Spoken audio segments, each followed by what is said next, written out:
Hey y'all, this is Joe Gilder. I spent a couple days back home in Mississippi, so the twang came back pretty strong. But I'm back in the Nashville area, Franklin.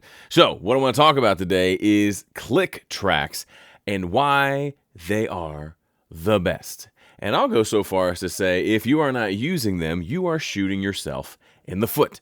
So a lot of people say things like, click tracks only serve to homogenize the music, or click tracks take all the musicianship out of music. You're ruining music with your dastardly click tracks, you monster. But what they're really saying is, I can't play to a click track, or I can't be bothered to learn how to play to a click track.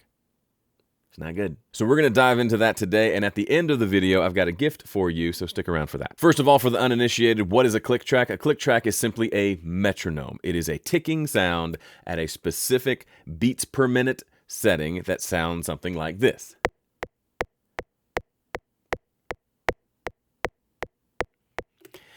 At this point, I get lost in a click track. I see a click track as an endless blank canvas of opportunity, but a lot of people see it as the bad guy. They're threatened by that sound, and it's a shame. Here's the deal. Every pro musician I know, and I live in the Nashville area, so I know a lot of them, every single one of them, without fail, plays to a click track in the studio, and a lot of them play to a click track live. A couple friends of mine play for the country band Alabama. I got to see them at Bridgestone Arena recently here in Nashville, and guess what? No, I couldn't hear what was going on in their in-ears, but I bet you a bajillion dollars that in their ears all night long was this sound.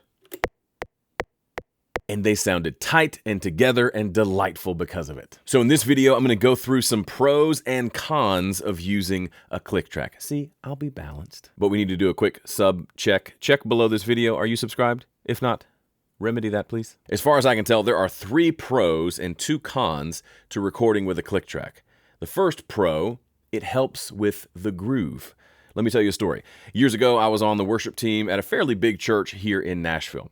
One day, we hired a new worship director. The worship director came in, and the first thing he did, the first change he made, was added a click track to our live performances. We were already using in-ear monitors. We had the Aviom in-ear system, so we were used to playing to in-ears, but we always just played to whatever tempo the drummer counted off. Drew came in and added a Dr. Beat drum machine in the drum booth, and we started every song with a click in our ears.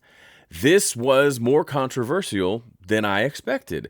We actually had one drummer quit because he refused to play to a click track because he felt that it was not the right thing. I think secretly he just couldn't play very well to it, but he was not on board. And he left, and it was difficult for some people to get on board. I was a studio guy, so I thought, cool, great, why not? I was indifferent. I didn't feel like it was going to be good or bad. I just thought, it's fine. It'll probably help for, when I start a song on acoustic guitar, it'll probably keep me from starting it too fast, which I tend to do. But what I didn't expect was the big benefit it would have for the overall groove of the band, and specifically on slower tempo stuff. So the faster stuff that was going, like this, yeah, it was helpful to make sure we came in at the right tempo so we didn't go too fast or too slow. That alone is a pro that I forgot to mention, but that's helpful. But more than that, when we played the slower ballad types, the mid-tempo tunes, and there would be these sections where it was sparse. So there was like a light drum beat and light acoustic, light keyboards. Those sections suddenly became amazing because instead of what it felt like before was we were all kind of guessing as to where the tempo was. And so the drummer might be speeding up in this section or slowing down. The bass player might be running ahead of the beat. I always tend to go faster than I'm supposed to. The click track gave us all a North Star, gave us all a source of truth that we could all focus on and lock into so that we could do these long, slow groove sections, and I could lay back and make sure I'm playing right on the beat, and suddenly we sounded so much tighter. It wasn't that we kept the tempo. I wasn't that concerned with keeping the tempo and maintaining that tempo throughout. What really impressed me was the fact that we just sounded better. We sounded better as a band because we had a tempo to follow. The same holds true in the studio. It's the same concept. Pro number 2, a click track can really help with editing. What do you mean editing? When I record a song to a click track, there are sections of the song where I might get off of the tempo a little bit. I might play a little bit ahead of the beat. Because I've recorded to a click, it's very easy for me to get back on beat.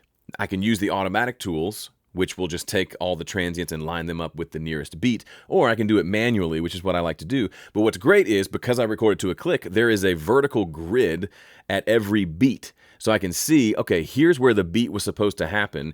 Here's where I came in a little bit late, so I can just slide that thing back until I'm back on tempo. Now, for the people who are going to say, well, just be a better musician. You shouldn't have to do any of that editing. Okay, fine. Most of us watching this channel are hobbyists. We're just making music and we want to make it sound a little bit better. Even the professionals that I know, the best music you've ever heard most likely has been edited as well. In Nashville, they'll take an amazing drum performance and they'll still tighten up the timing because that's just a thing that we do. You can go argue that ruins the music. I would argue it only makes it better. We're probably never going to agree on this. You should probably move on to the next video, but that's a reality.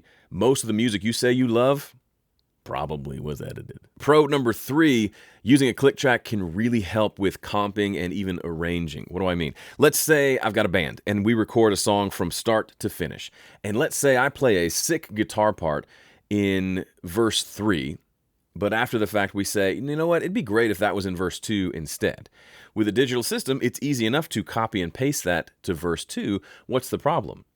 Since we didn't record to a click track, it is highly unlikely that verse 2 is at the same tempo as verse 3. Most likely, we sped things up over the course of the song. So whatever I copy from verse 2 and paste, or copy from verse 3 and paste into verse 2 isn't going to work. It's not going to fit at all. Or let's say I've got a vocal in the first chorus and it sounds great, but I really wish I had doubled it. But I don't have the microphone set up, and I think, well, let me just copy the chorus from chorus 2, copy it, paste it with chorus 1, and then I've got 2 different versions of me singing the same chorus, and I can have that doubled sound that I want. Guess what? If I did not record to a click, I can't do that because chorus 2 is most likely not the same tempo as chorus 1. And it becomes difficult to punch in when the tempo doesn't stay consistent, and it becomes difficult to do any sort of comping. Because guess what? Let's say, so what is comping? Comping is where we as a band record 3 takes. And then we say, man, I really like the way we played the first half of take 2, but then I love the last half of take 3.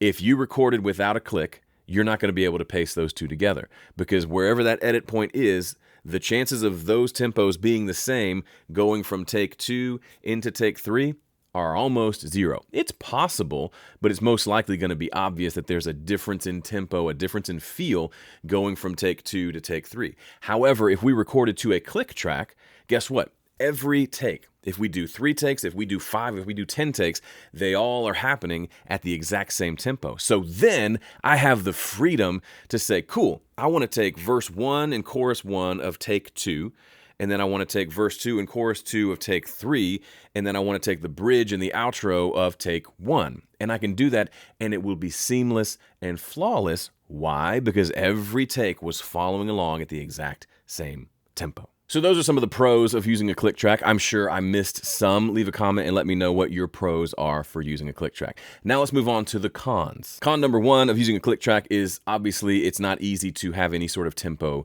changes. There are times, now I've released well over 50 songs of my own music over the years, and there is only one where I did not use a click track. It was a piano ballad where I played the keyboard and sang at the same time, and there were moments where I would pause and do kind of a fermata and then come back in.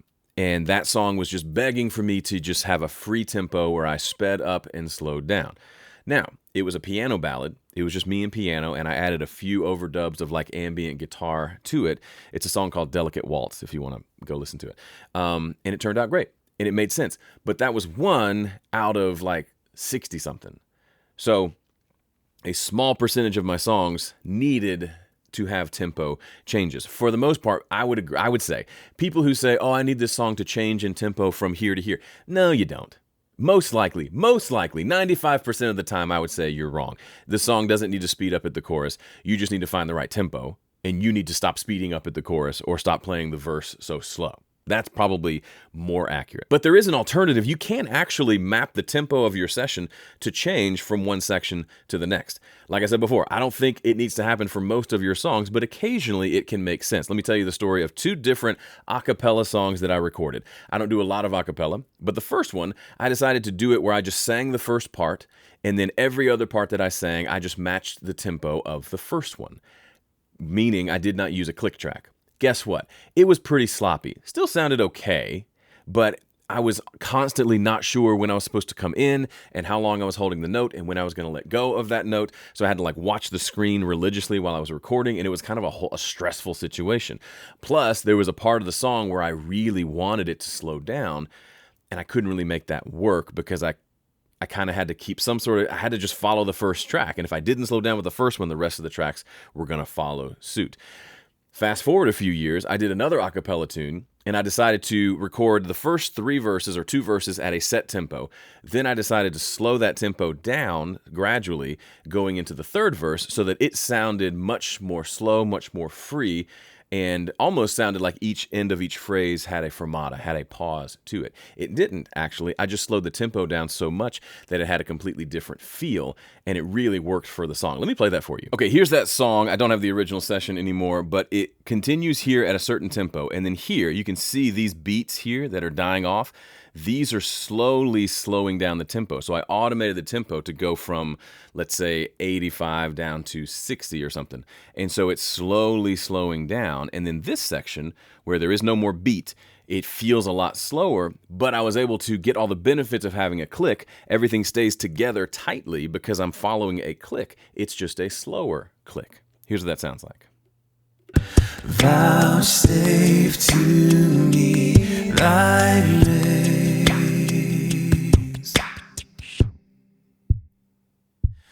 What language shall I borrow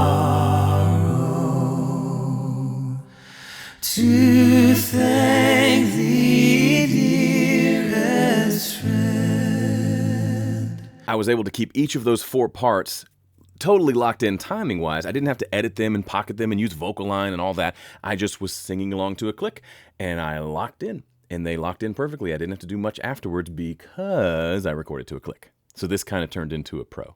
The second con of using a click track, and this is the big one, it's difficult for musicians. It's hard for people who've never played to a click track to play to a click track. And they don't know it half the time. Usually they think, yeah, I'm good at playing along to a rhythm, and then you give them a click track and they fall apart completely. No shame, I was the same way. I was real bad at playing to a click track when I first tried, but over time, I knew the importance of it, so I stuck with it. I practiced a whole bunch, and by practice, I mean I just recorded a bunch of music, and I listened back and said, whoa, I went way ahead of the beat there. I'm going to file that away. I'm going to record it again, or next time I record, I'm going to pay more attention to that. I know that for me, when I'm singing and playing, and when I sing something high that's more difficult, I tend to speed up. And when I'm playing some sort of a fill at the end of a 4-bar phrase, for example, I tend to speed up into the downbeat.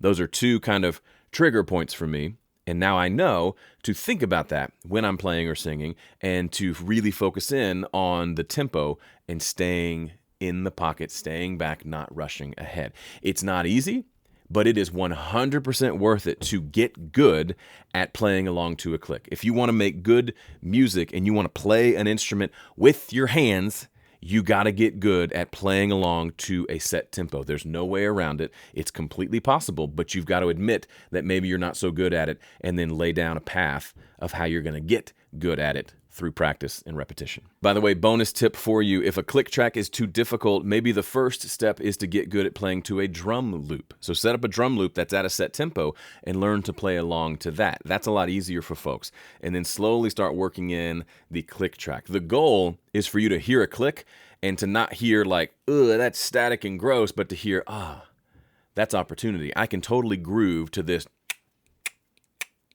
sound. When you get to that point, you know you've arrived. Okay, I promised a free gift at the end. If you don't have my production checklist, it's one page. You can print it out, keep it in your studio, and it gives you ideas and ways to think through what's the next track I'm going to record on this song. I'm kind of stumped. Let me look here. Ooh, that's a good idea. And it gives you that prompt that you need to move on and go on and record the next song so that your recordings stay nice and engaging and fun and exciting and not boring. You can grab your free copy of this at homestudiocorner.com/checklist. All right, that's it for this video. Thanks so much for watching. If you want to see more from me, check out this video on how to make your vocal mixes sound professional. See you in the next one.